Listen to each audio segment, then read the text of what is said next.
much nice people believe. She says, so darling, turn out the lights. These are the things that lovers do.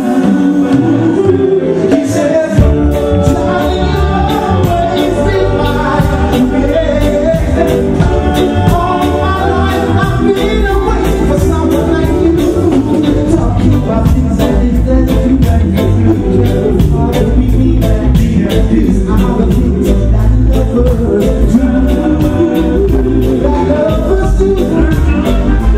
lovers do. How you doing? Chris Jackson here, Community ITV. We're here with one of reggae's great artists from yesteryear and today. Ladies and gentlemen, put your hands together, make some noise at home, wherever you are, for Don Campbell. How are you, Don? Greetings, everything's good, you know, everything's good, you know. Still here doing my thing, just as every artist does, you know. You just gotta keep it going, you know. Yeah, I mean, I've followed you for a very long time. Love your music. I tell you, I rub so much wallpaper to you. It's unbelievable. But let's not talk about me. I know you've got a gig coming up on the 1st of February. That's right. Do you want to say a little about that?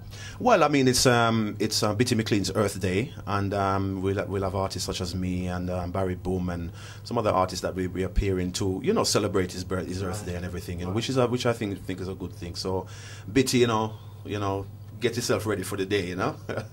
I mean, I was speaking to Barry Boom recently, and he was saying he's really looking forward to working with you guys and doing the show, and it's going to be a big one. So make sure you remember the date, 1st of February, Club Gucci Wood Green, Voices of Reggae. Yeah, big show. We're going to talk about it a little later. Let's talk a little bit more about Don. Don has been around from a very long time, one of my favourite reggae singers. Don, I mean, tell us a little bit about Undivided Roots. I know that was a group you were in. Tell us a little bit. Well, Undivided Roots was the first band I was in. I mean, I've been in bands before, but I mean, as doing it professionally, Undivided Roots was the first band. Around in 1980 we started. I know. Probably people always say, but you know, you don't look like, you don't look your age. But then, you know, that's just a blessing from God still. But yeah, we started with Undivided Roots, and which had members Bubblers, Tony Phillips, Fish Brown, Bongo Dashi. You know what I mean? Yeah. So you know, we went on to doing an album. Undivided Roots did an album, and we that was 1980, and then up until 1990. In between the time I was still, you know, looking to sort of like pursue a solo career, you know. But you know, we done a few songs well, England Call and Party Night and all these tracks, you know what I mean? I mean, was this one of your first 3 singles? I know you had 3 singles that debuted. They debuted top of the charts, and you received 6 awards at the 1994 Reggae Industry Awards. How was that? Tell us about that. Oh, that came around when I started my solo career, which this was around in 1992-93. Started my solo career, and we had a studio down in Harlesden called the Rough Cut Studios. Right, heard of it, yeah. And in the studio, you know, we all, you know, we just clap rhythms. People come and, you know, do the little sessions and everything, and there's a guy called Trevor T came down there and heard a couple tracks that I did, and he was very much interested in what, you know, in my voice, and very much interested in what I was doing. So he came to me with a love bump rhythm, and he said to me, well, look, see if you can write something to this. So he gave me the track the evening, and by the next day I was ready. Right. And that's how Seat in the Rise came about. It's amazing. So we did Seat in the Rise, and then Seat in the Rise went done very well because they were playing it on Irie FM and everything and so forth. Yeah. We went along to doing an album, which was called Don Campbell the Album. Right. You know, so that's how that came about anyway. And big up to Trevor T still, you know. Big up Trevor T. I know you did some work. You did a version of Neil Sedaka's Old Carol. How did that go? I remember that tune. I know it was pretty big. Yeah, this project was a project at the time because General Saint, who was once Clint Eastwood, and General Saint at the time approached me, and because he had heard the Seat in the Rise track, and he was at the time looking for a singer to perform that track, that Neil Sedaka song Old Carol. He had found a singer at the time, won't mention any names, but the actual artist was taking a while to, you know, get it done. So he heard Seat in the Rise, and he was really interested to know who sang it. Right. So when he found out it was me, he approached me with the O'Carroll track.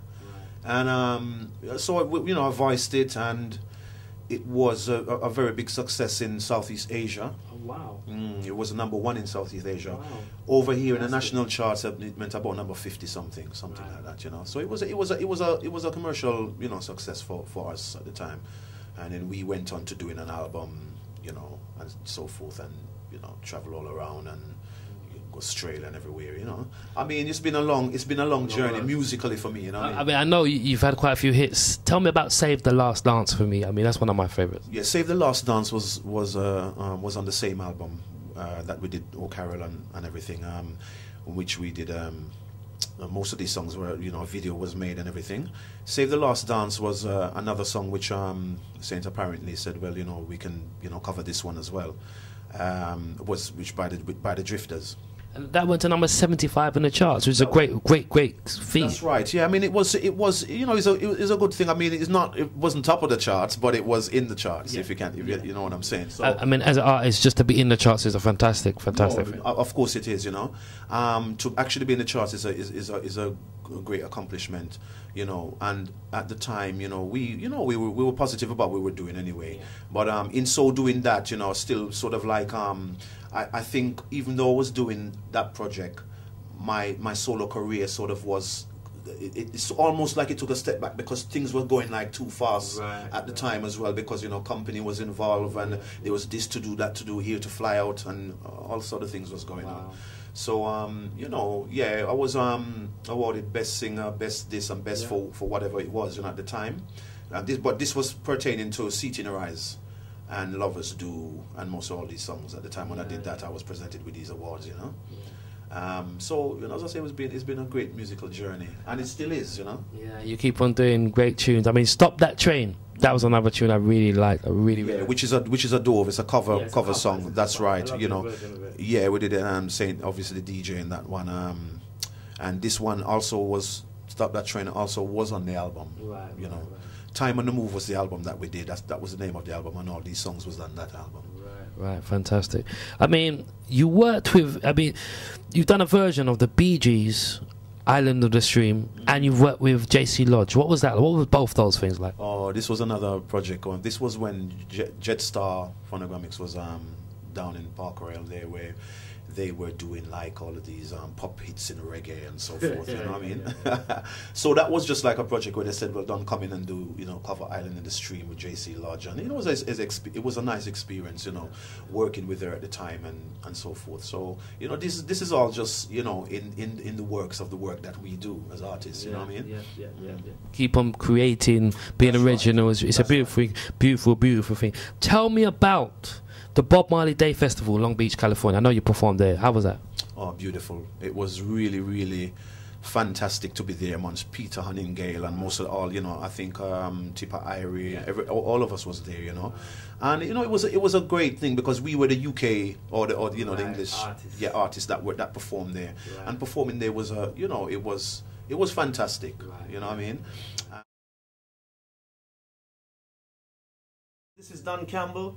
And I'm going to tell you something. Community ITV is the program you should be listening to and you should be watching. So I tell you what. No. Don't move. Don't move at all. Keep your eyes fixed there. Community ITV. Don Campbell said that. Big up. This is all I do.